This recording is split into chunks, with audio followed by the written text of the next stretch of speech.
help break all of this down, we're joined now by Chris Swecker, former FBI Assistant Director. Chris, this undercover police unit, apparently from the NYPD, had been monitoring one of these suspects for quite some time. He got spooked by the 2 arrests of his accomplices in Michigan and tried to leave earlier than expected. When the FBI found him, he was in the food court at Newark Airport.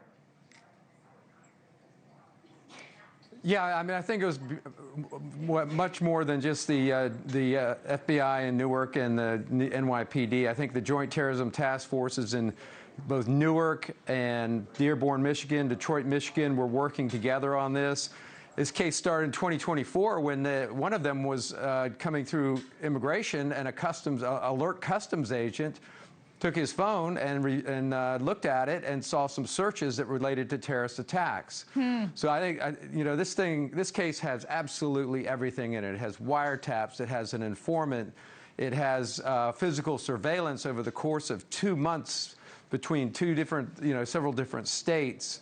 And it's got, I think the government their hand was forced twice, once because they were about to make an attack on Halloween, and the other when one of their subjects was about to jump a plane. So there may be other shoes to drop here. There's maybe much more to this. I don't think they were quite ready to make this arrest today. Authorities say that he was on his way. The reason they did this so quickly was because he was on his way to Syria to train with ISIS. This is a young man from Montclair, New Jersey. He's just 19 years old.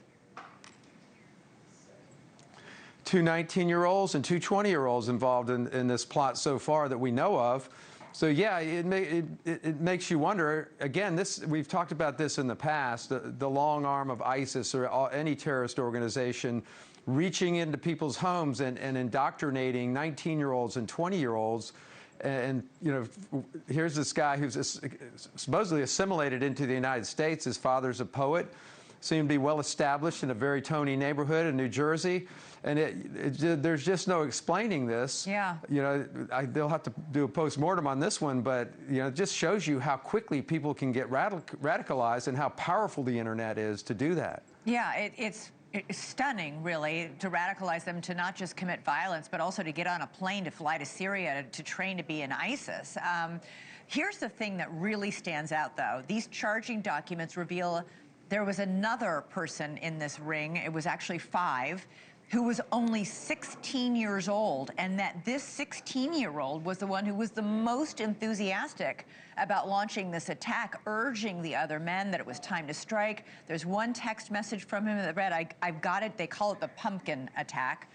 I gotta do the pumpkin for real. If I don't, I'm gonna slit my wrists. The fact that a 16-year-old would be so radicalized and be the one who was urging these older young men to also commit violence is quite striking.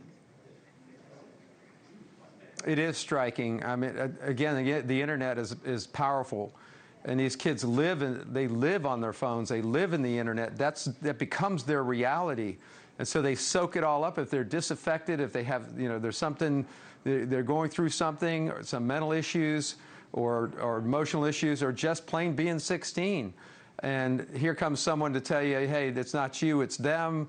And all of a sudden he becomes a radicalized ISIS, patriot. But I think besides this person, I think there's an informant in there as well who's made what we call consensual recordings, and so recordings that have been made of phone calls that he was privy to.